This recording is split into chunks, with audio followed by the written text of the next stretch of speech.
Hey, is anybody in here? You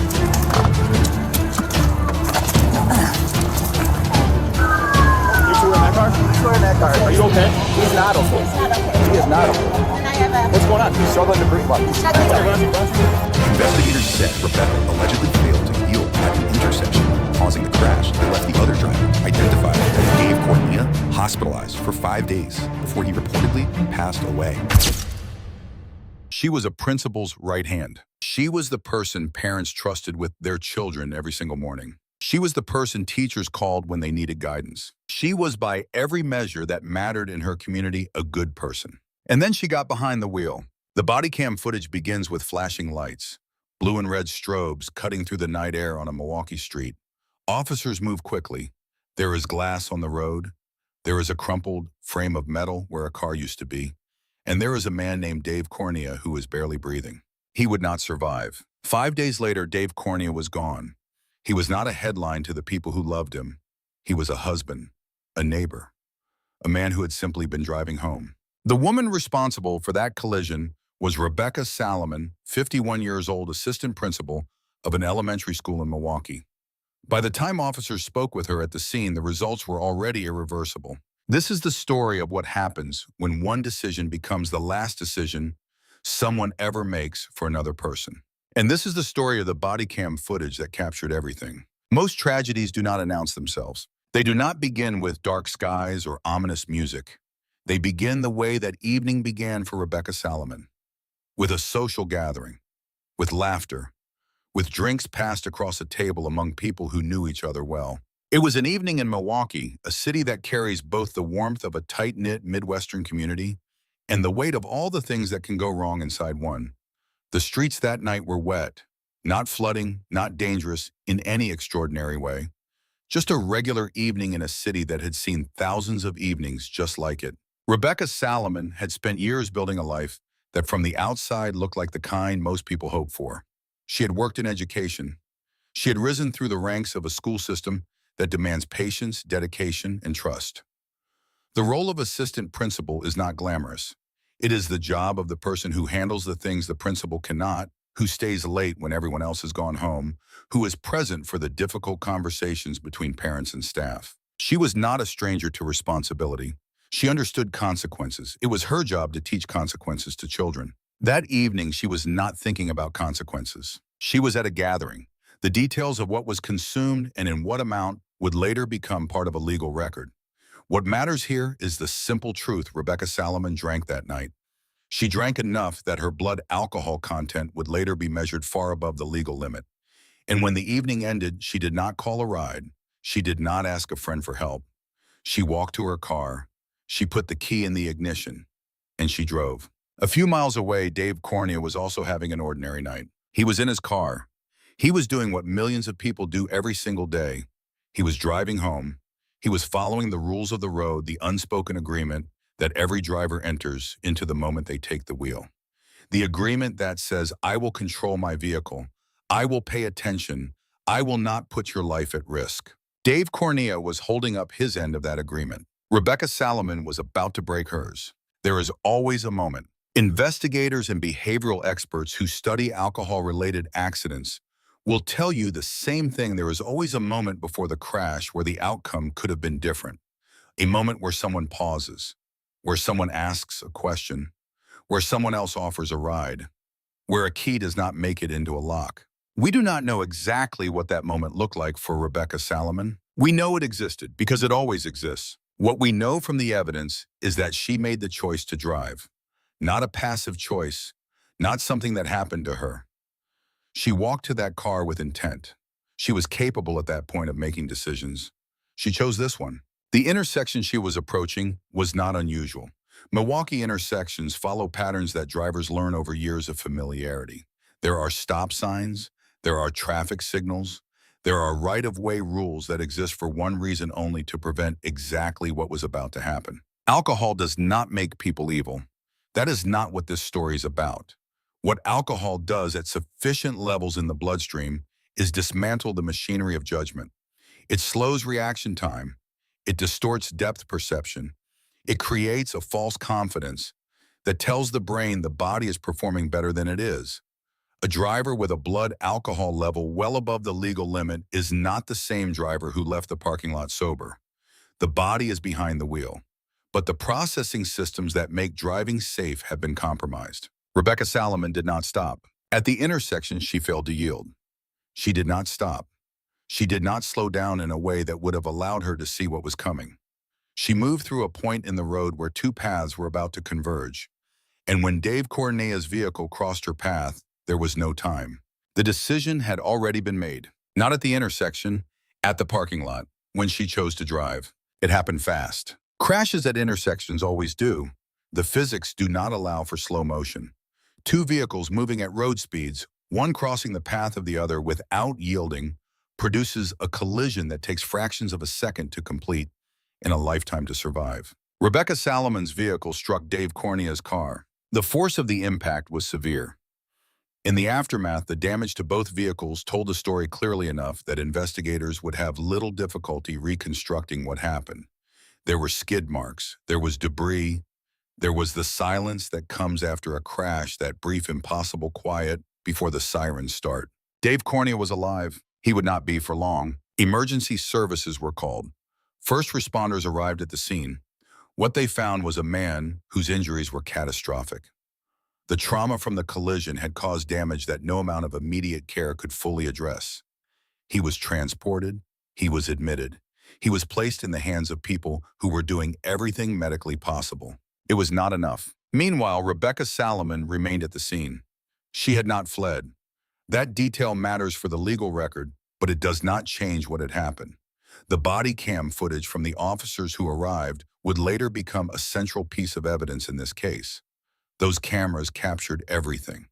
The state of the vehicles, the state of the road, and the state of Rebecca Salomon herself. She did not look like someone who had just killed a man. She looked like someone who did not yet understand what she had done. The first officers on the scene activated their body cams. That footage would become the spine of the prosecution's case.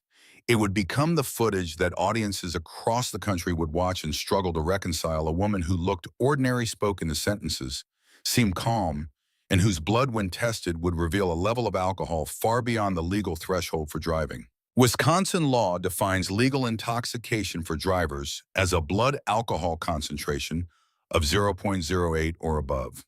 The standard exists because research has consistently shown that at that level, the cognitive and motor functions required for safe driving are measurably impaired. The higher the level, the greater the impairment. Rebecca Salomon's blood alcohol content was significantly above that threshold. Officers at the scene noted her behavior. She was not unconscious. She was not visibly falling down drunk in the way that people sometimes imagine impairment looking. This is one of the most dangerous misconceptions about alcohol and driving. Severe intoxication does not always look the way it does in television dramas. It can look like someone who is slightly off, someone whose speech is not quite right, someone who takes a half second too long to answer a simple question. It can look like someone who, to an untrained eye, seems almost fine. The field sobriety test told a different story. Officers conducted a series of standard assessments. The body cam captured every step. What it recorded was a woman who could not reliably perform the tasks she was asked to perform, tasks that a sober adult completes without thinking. The coordination required, the balance, the ability to follow simple instructions. Rebecca Salomon was placed under arrest at the scene. A chemical test was administered. The results confirmed what the field test had indicated. Across town in a hospital room, Dave Cornea was fighting for his life. He would fight for 5 days. There is a particular quality to an interrogation room. It is a space designed with intention. The lighting is flat. The surfaces are hard. There is nothing to look at except the person sitting across from you and the walls that have absorbed years of difficult conversations. Investigators who conduct these interviews are trained in the art of patience. They understand that what a subject does not say is often as important as what they do. When Rebecca Salomon sat in that room, the circumstances were unlike those of a standard criminal interrogation. She was not a suspected career offender. She was a woman in her 50s who had spent decades working with children and families. She was not hardened against the process. She was not practiced at deflection. She was in many ways exactly what she appeared to be, a person who had not expected to find herself in this room. Investigators began, as they always do, with the basics, with the questions that seem simple but are designed to establish a baseline. Where were you earlier tonight? Who were you with? What did you have to drink? How much time passed between your last drink and when you got in your car? These questions do not always produce immediate honesty. People in these situations frequently engage in a form of negotiation with the truth, not necessarily because they are dishonest by nature, but because the brain under stress seeks the version of events that is most survivable, the version that explains without condemning, the version where what happened was not entirely one's fault. The investigators listened. They had already seen the body cam footage. They had the field test results. They had the chemical test. They had the photographs of the intersection. They had the report from the hospital. What they needed now was not evidence. They had enough of that. What they needed was a record, a statement, something that would help establish the full sequence of events and the nature of Rebecca Salomon's awareness at the time she made the decision to drive. What unfolded in that room would take time. It would not be simple, and it would not end in the way Rebecca Salomon may have hoped. Rebecca Salomon did not deny that she had been drinking. That was the first thing. In a situation where denial might have felt instinctive, she acknowledged it. She had been at a social gathering. She had consumed alcohol. She understood that she had driven afterward. What she contested or attempted to qualify was the degree, the sense of how impaired she had actually been. The question she seemed to be working toward, without quite saying it, was whether she had truly believed herself incapable of driving, whether she had made a reckless choice or simply a miscalculation. This distinction matters legally. It also matters psychologically. The difference between someone who knows they are too impaired and drives anyway and someone who misjudges their own impairment is a distinction that courts and juries weigh carefully. It does not change the outcome for the victim, but it shapes how culpability is framed. The challenge for Rebecca Salomon was this: the evidence did not support a narrative of minor miscalculation. A blood alcohol content far above the legal limit is not a borderline case. It is not a situation where a person had one drink over the limit and misjudged by a small margin. It represents a level of impairment that the science of toxicology describes clearly. At that level, reaction times are not just slightly slowed. Judgment is not just mildly compromised. The systems that allow a person to operate a 2,000-pound vehicle safely have been substantially degraded. What Rebecca Salomon said in that room about her state of mind was ultimately less important than what the evidence said about her blood. She admitted she had made a mistake. She did not, in the early hours, fully reckon with the scale of that mistake. Dave Cornea died while she was still being interviewed. Once Dave Cornea died, the charge changed. What had begun as a drunk driving accident became a homicide investigation. In the state of Wisconsin, causing the death of another person while operating a vehicle under the influence of alcohol is classified as homicide by intoxicated use of a vehicle. It is a felony. It carries serious sentencing consequences, and it requires a thorough investigation that goes well beyond the initial arrest report. Detectives reviewed the body cam footage from every officer who had responded to the scene that night. They logged and cataloged each piece. They noted the timestamps. They documented Salomon's behavior, her speech patterns, her physical coordination. Everything the cameras had captured became part of the evidentiary record. The intersection itself was examined. Accident reconstruction experts analyzed the physical evidence, the tire marks, the points of impact, the final resting positions of both vehicles. From these details, they could establish the speed and trajectory of each car. They could determine with a high degree of confidence the sequence of events and who had failed to yield. The conclusion was unambiguous. Rebecca Salomon had not stopped. She had not yielded. And at a point where a sober, attentive driver would have recognized the oncoming vehicle and taken corrective action, she had failed to do so. The failure was directly attributable to her level of impairment. Witnesses were interviewed. People who had been at the same gathering as Salomon that evening were asked about what they had observed. How long had she been there? What had she been drinking? Had anyone raised concerns about her driving? The answers painted a picture of an ordinary social evening in which no alarm had been raised in time. Medical records and the toxicology report were subpoenaed.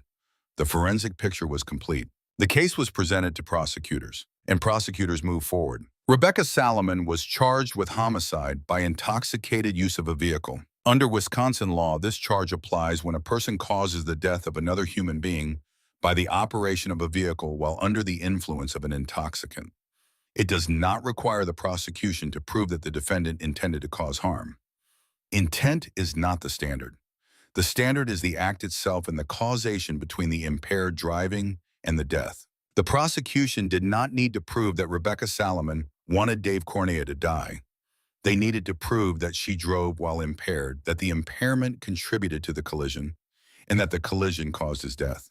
They had all of it: the body cam footage, the blood alcohol results, the accident reconstruction, the hospital records, the death certificate. Rebecca Salomon was convicted. She was sentenced to 6 years in prison. 6 years. That is the number that was handed down in a courtroom while Dave Cornea's family sat in the gallery. While his wife, whoever had been waiting for him to come home that night, listened to a judge assign a number to the life of the man she loved. 6 years is both a long time and a short one. It is a long time for a woman who had spent her life in education, who had no prior criminal record, who had built a career around service and responsibility. It is a very short time for the people who will never see Dave Cornea again. Beyond the prison sentence, Rebecca Salomon's career in education was over. The professional life she had built, the role she had held, the identity she had carried for decades was gone. A criminal conviction of this nature ends a career in a school system, permanently. She lost her freedom. She lost her profession. She lost the life she had known. Dave Cornea lost more. The body cam footage is not easy to watch. Not because it is graphic, not because it contains violence. It is difficult to watch for a different reason entirely.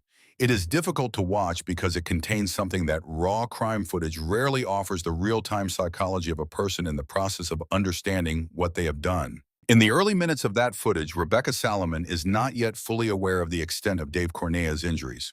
She is responding to a crash. She is dealing with the immediate reality of the scene, the lights, the questions, the officers, the tests.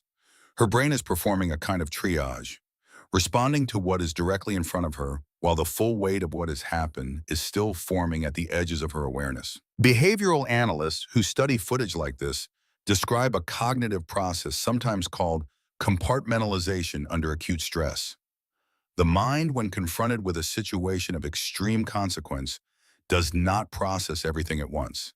It focuses on the most immediate demands: answering questions, maintaining physical stability, managing the interaction with authority figures.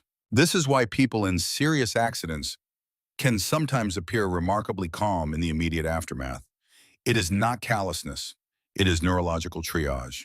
But there are moments in that footage where the compartmentalization cracks. There is a moment captured by the camera where Rebecca Salomon looks toward the other vehicle, where she sees something that makes the full weight of what has happened begin to register. The shift in her face is subtle.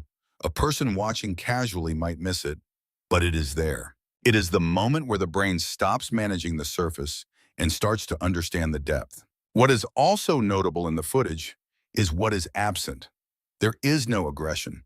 There is no attempt to flee, to argue against the test, to create a scene.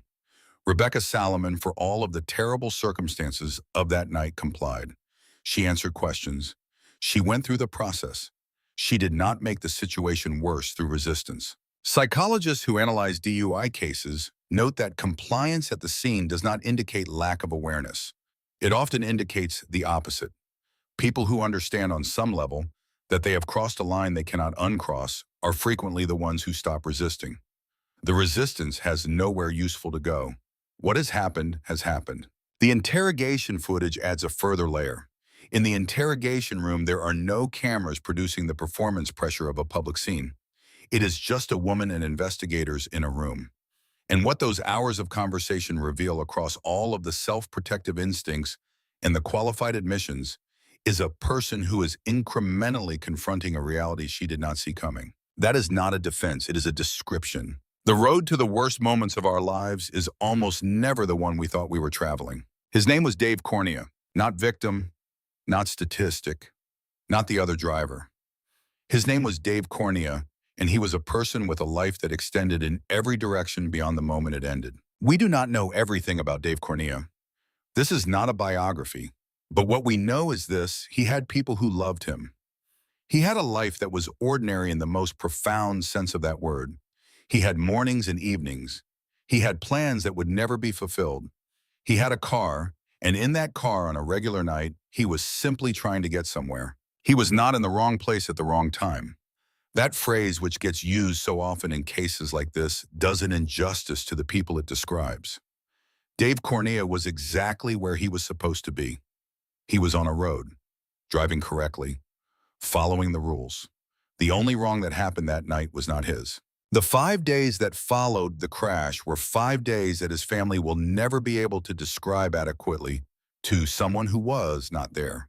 5 days in a hospital room with someone you love who is fighting for a life that someone else put at risk without permission.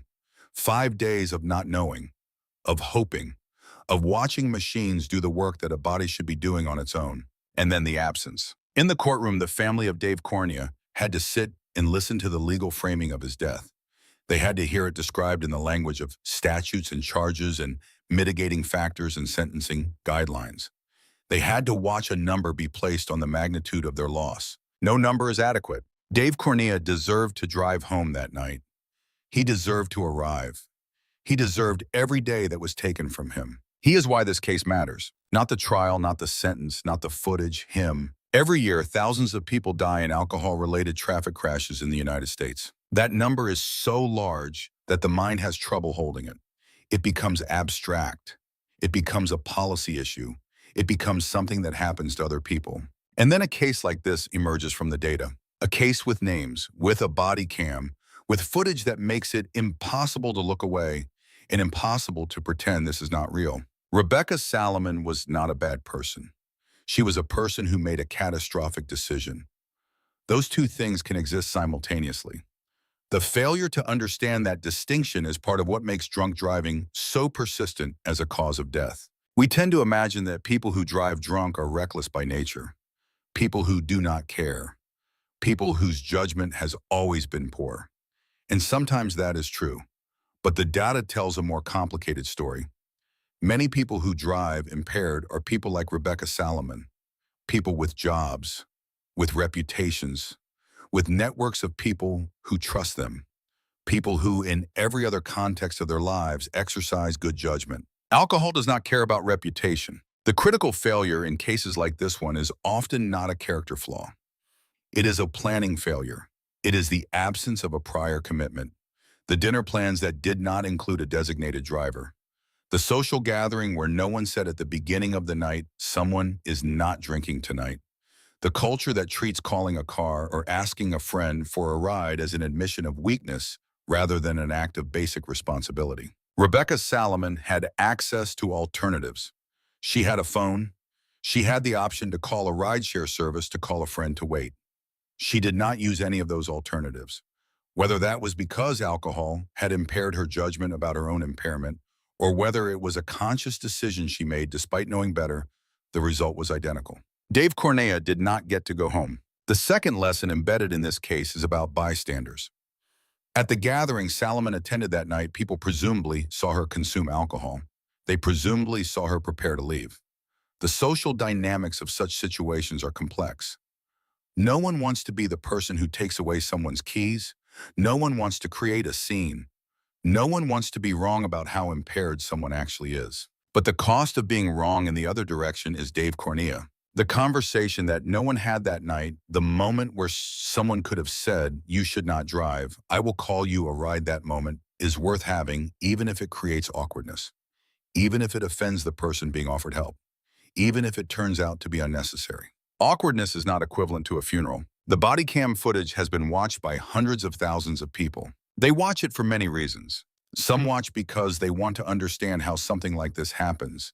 Some watch because they cannot believe it does. Some watch because they know someone who has made the same choice Rebecca Salomon made, and they need to see the consequences made real and visible. Some watch and see themselves. That last category is the most important one. The power of footage like this is not that it documents wrongdoing. Police body cams do that every day. The power is that it makes visible the gap between how we see ourselves and what we are capable of in the moments we are not paying attention to ourselves. Rebecca Salomon saw herself as a responsible person. By most measures, for most of her life, she was. And then came one night, one gathering, one parking lot, one intersection, and none of the responsible years before that night were able to reach forward in time and stop what happened. Dave Cornea's family lives with that absence every day. The empty chair, the holidays that are counted not in what they celebrate, but in what is missing. The phone that never rings from a number they still have not been able to delete. Rebecca Salomon sits in a prison cell and lives with 6 years of reflection on the night she drove home. And the rest of us are left with a question. The question is not about them. The question is about the next time you are at a gathering. The next time someone you know has had too much and reaches for their keys. The next time you are the one reaching for your own. What is the cost of asking for a ride? Compare that cost to what Dave Cornea's family has paid. There is no comparison. There never is. Drive sober or do not drive. That choice exists before the first drink, not after.